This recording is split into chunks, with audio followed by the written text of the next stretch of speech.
And we are back in the can on day one of the Sundance Film Festival.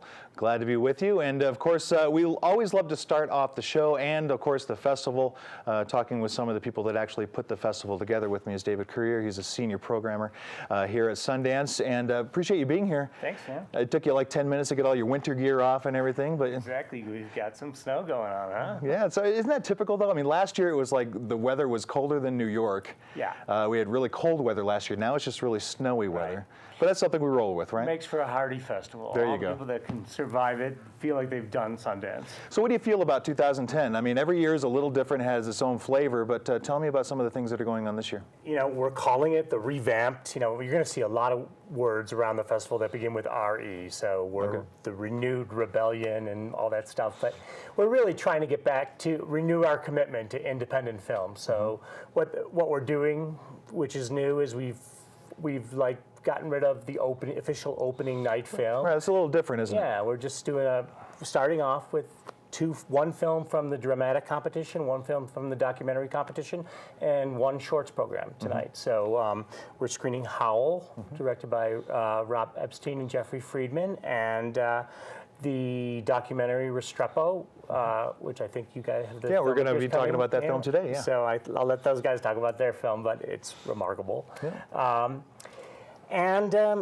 But part of it, like getting back to our roots thing, is we carved out a new section for the festival called Next, which is dedicated to no to low budget films. So we've gotten I mean, we always have so many submissions, but we've got so many submissions from filmmakers who never even dreamed it was possible that their film could get into Sundance.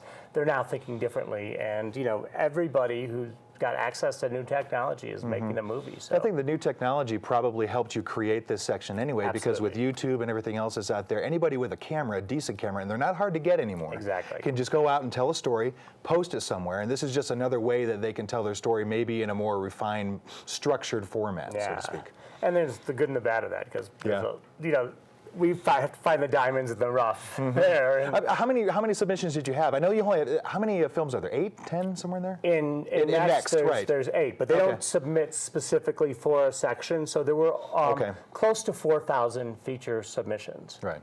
And you know, we have a total of 113 films in the festival. So, I mean, the odds are not great, but right. But this is a way for films like that, which may not have last year or the year before had a chance even.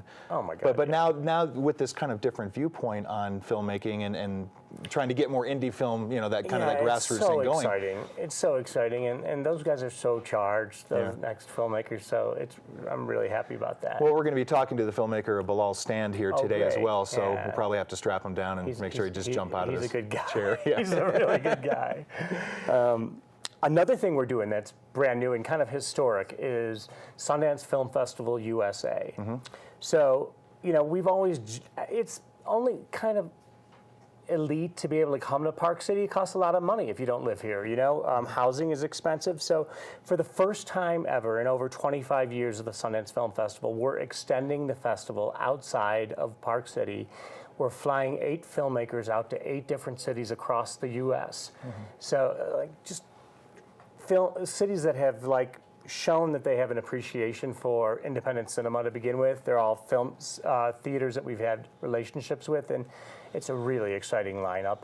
And that same night here on the mountain in Park City, we're showing The Shock Doctrine, which is Michael Winterbottom's documentary, and there's going to be an extended Q&A with Robert Redford, Michael Winterbottom, and Naomi Klein, who did the book it's based on.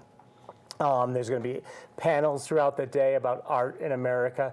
It's all about extending the ideas and what happens at the festival, that exciting thing to be in a movie with the director there and a Q&A afterwards. That's going to happen in every one of these 8 cities. And each venue across the U.S., the first thing they're going to say is, "Good evening and welcome to the 2010 Sundance Film Festival." And I think that's really exciting. So kind of like satellite offices, so to speak. Now, how can people in Park City access those? Will it be online? Will it be streaming live or anything? I don't know. Okay. Maybe something after the festival where it'll be available. Okay. Yeah.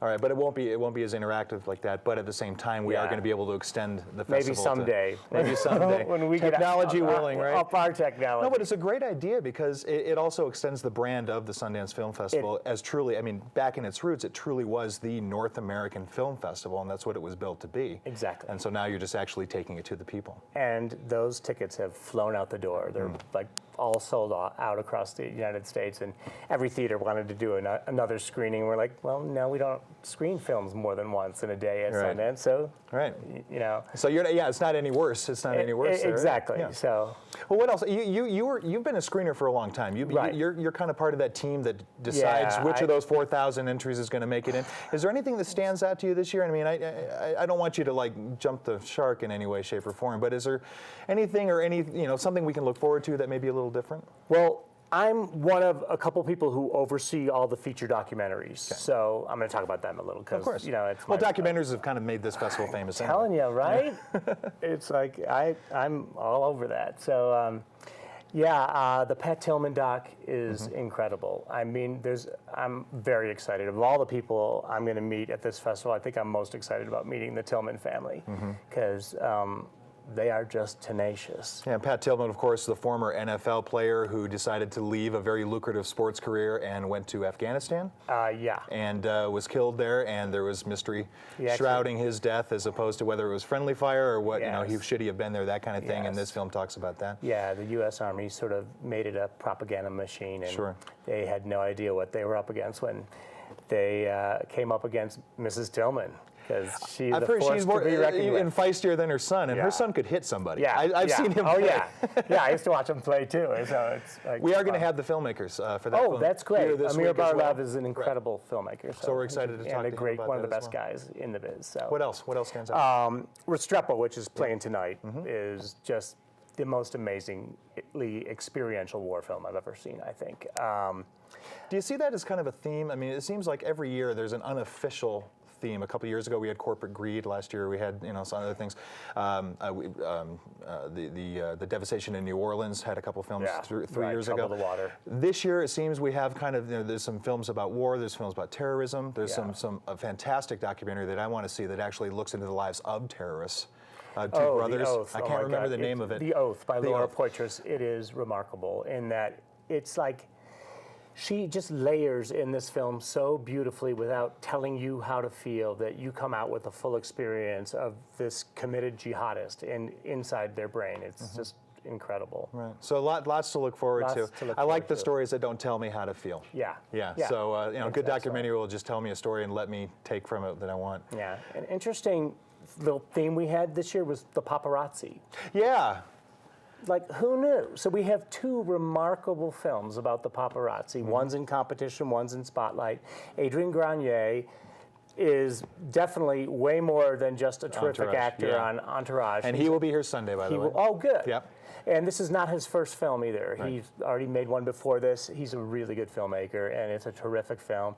The other film his film is called Teenage Paparazzo. Right. The other film that is in competition is called Smash His Camera by Leon Gast, who is an Oscar-winning filmmaker. And it's remarkable. It's like the first school of paparazzi and the new school of paparazzi coming together. I hope those guys get to meet, both the filmmakers and the subjects of their films, because that's a great story. Because Teenage Paparazzo is about a 13-year-old paparazzi, and Smash His Camera is about Leon Galello, who was the guy who was a legend. Yeah, and he tracked down Jackie O all the time, and she sued him. I just want to see Marlon Brando hit somebody. Yes, that's kind of what I'm looking forward to. Marlon Brando broke his jaw. That's right. He's a character. Right? Thank you, David. Thanks for coming. Really it's been a great kickoff to the festival. We appreciate you being here. David Courier, he's a senior programmer, works year-round with the Institute finding the best films to bring to Sundance, and we're going to be talking about some of those films coming up after this. Stay tuned.